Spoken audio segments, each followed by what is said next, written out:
Malipayong ginawat ni XFM Bukidnon Station Manager Rusty Maricodino ang plake sa pag-ila gikan sa 8th Infantry Dependable Battalion 4ID Philippine Army niadtong Hunyo 15, 2026 atol sa Dependable Media Kapihan sa Barangay Poblasyon, Impasugong, Bukidnon. Giila ni Lieutenant Colonel George R. Halyurina, Commanding Officer sa 8th IB, ang XFM nga kabahin sa pagpakatap og saktong impormasyon, pagbatok sa propaganda sa rebelde ug pagpalig-on sa pasalig sa katawan sa kasundaluhan. Kini usa ka dako nga dungog para sa media outlet.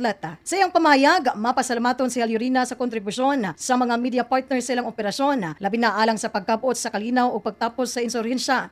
Thank you sa pirmi ninyo na support, sa pirmi ninyo na paghatag og timely information. In fact, it made us easy to disseminate our efforts, our accomplishments, our campaigns sa ating mga target audience.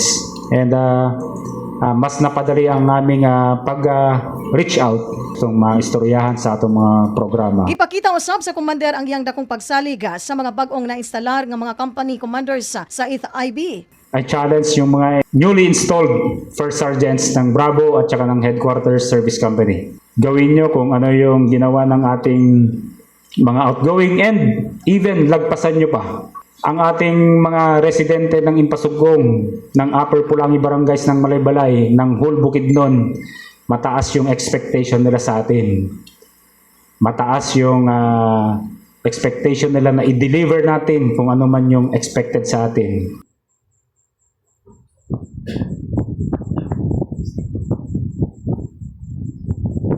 Assume the responsibility as a first sergeant in Purchase Company.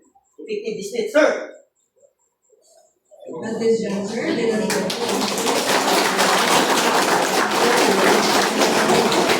Isip ninyong bagong first sergeant ang akong minsay karong adlaw.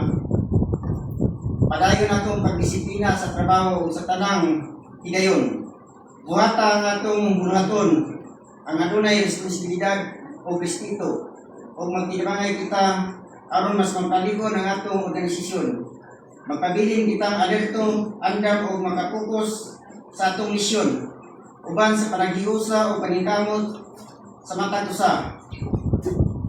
Masugasod ato ang bisan usa hagit sa atong atubangon. Daghang salamat o may hapon kanatong tanan. Ako nagpasalamat nga dawat sa isip President sa Bravo Company.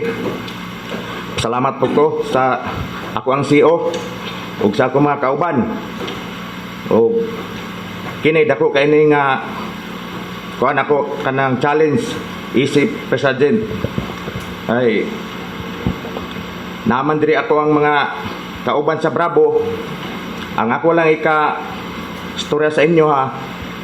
Kung unsa tong pa kuan ni first ido sa una nga mga balaod unta kung inyo gyapon kung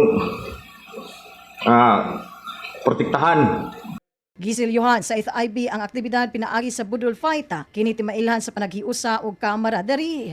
Mga katropa, para malikayan ang heart disease, tumar og Santon Plus Gold nga puno sa potent antioxidants nga motabang sa pagpakunod sa oxidative stress ug inflammation nga usa sa mga factors sa heart disease. Alang sa overall wellness, tumar og Santon Plus Gold, alang sa naghiusang Pilipino para sa Pilipinas. Ako, Sanilo Tabios, XFM News.